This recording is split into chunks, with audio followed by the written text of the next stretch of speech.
वाटतंय या राज्यातील माणसाला सुरक्षित वाटत नाही, देशातील व्यक्तीला सुरक्षित वाटत नाही, या देशातील लोकशाही टिकेल की नाही याची आम्हाला जास्त चिंता आहे। त्यामुळे या प्रश्नाला आम्हाला काही आम्ही फार काही महत्त्व द्यावं असं मला वाटत नाही।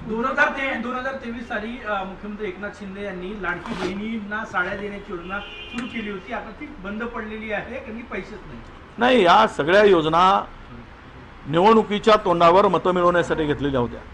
साडी दिली, चोळी दिली, बहिणींना आमच्या 1,500 रुपये दिलेत, भावांना काही मुख्यमंत्री याच्यातून पैसे दिलेत, हे सगळ्या योजना आता गुंडाळल्या जातील। अहो, धानाला बोनस देत नाहीये ते।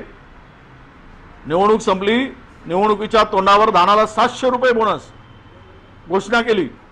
आम्ही 500 रुपये देत होतो, रेग्युलर देत होतो, आमचं सरकार होतं। यावेळेस धान उत्पादक शेतकऱ्याच्या तोंडाला पानं पुसली। आता साडीची योजना बंद केली। आता एक दिवस हे जातील दरवाजात, त्या बहिणीला ज्या पद्धतीनं फसवलं गेलंय खोटी आश्वासनं देऊन, तर ती ताई आमची त्या साडीचा नाहीतरी त्या साड्या कोणत्या दिल्या, फाटक्यानं तुटक्या साड्या दिल्यात निकृष्ट दर्जाच्या।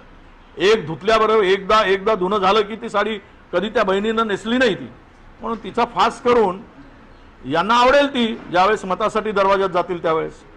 पण बनवा बनवी किती करावी या लोकांनी, याच्या मर्यादा संपल्या आहेत। 92 लाख लाडक्या बहिणींना तुम्ही नाकारताय आणि त्यावेळेस तुम्हाला अक्कल नव्हती काय की ज्यावेळेस तुम्ही ही योजना आणली तुमची बुद्धी कुठे गेली होती की काही निकष लावून नियम लावून पात्र अपात्र। आता शेतकऱ्याच्या संदर्भात तेच लावलं। शेतकऱ्याच्या संदर्भात इन्कम टॅक्स पे कोण आहेत? आता मला सांगा, फॉर्म 16 भरल्याशिवाय कुठल्याही योजनेचा लाभ देत नाही। म्हणजे आज आयटीच्या अखत्यारीत इन्कम टॅक्सच्या मॅक्झिमम शेतकरी येतात। एखाद्याला जमीन खरेदी करायचं असलं तरी पॅन कार्ड लागतं आणि ह्या सगळ्यामध्ये त्याला नाकारणं आणि मग त्याच्यातून वेळ काढून हजारो लाखो शेतकरी नाकारणं हा बनवा बनवीचा खेळ आहे, शेतकऱ्यांची आहे, महिलांची आहे।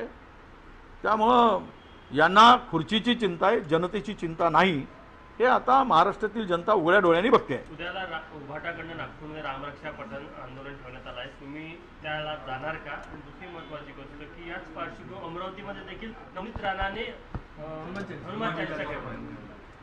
ते मला त्याबद्दल काय बोलायचं नाही। ज्यांना हनुमान चालीसा बजरंगबलीचा गदा कुठं चालला ते अमरावतीमध्ये दिसलं, कोणाच्या पाठीवर वार केलाय तो। जय बजरंगबली म्हणून गदा कुठाच्या पाठीवर आणि कशी पाठ लाल केली हे अमरावतीकरांनी हनुमानच्या रूपानं दाखवलं आहे। त्यामुळे तिथे काय बोलायची गरज नाही। राहिला विषय रामरक्षा काही हे चाललं आहे अभियान, खरं आहे आमच्या पक्षाचा त्याला पाठिंबा आहे किंवा नाही आहे हे म्हणण्यापेक्षा त्यांचा तो स्वतंत्र कार्यक्रम आहे त्या पक्षाचा। असा नाही की आघाडीतले सगळे पक्ष मिळून एकच कार्यक्रम राबवला पाहिजे। तर त्यामुळे त्यांनी तो पक्ष ते आंदोलन किंवा ते त्या प्रकारचे विरोध दर्शवत आहे। कारण राम मंदिरामध्ये जी चोरी झाली, लूट झाली, तो एक अभिनेता आहे। महायुतीकडून बनवा बनवी सुरू असल्याची टीका विजय वडेट्टीवार यांनी केलेली आहे। इन्कम टॅक्सच्या नावाखाली शेतकऱ्यांना कर्जमाफीतून वगळतील असं वडेट्टीवारांनी म्हटलंय। लाडक्या बहिणींनाही फसवलं अशी टीका वडेट्टीवारांनी सरकारवर केली आहे।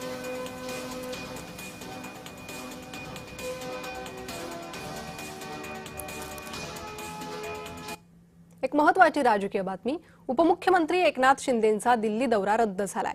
जयंत पाटलांच्या भेटीनंतर हा दौरा रद्द केल्याची चर्चा आहे।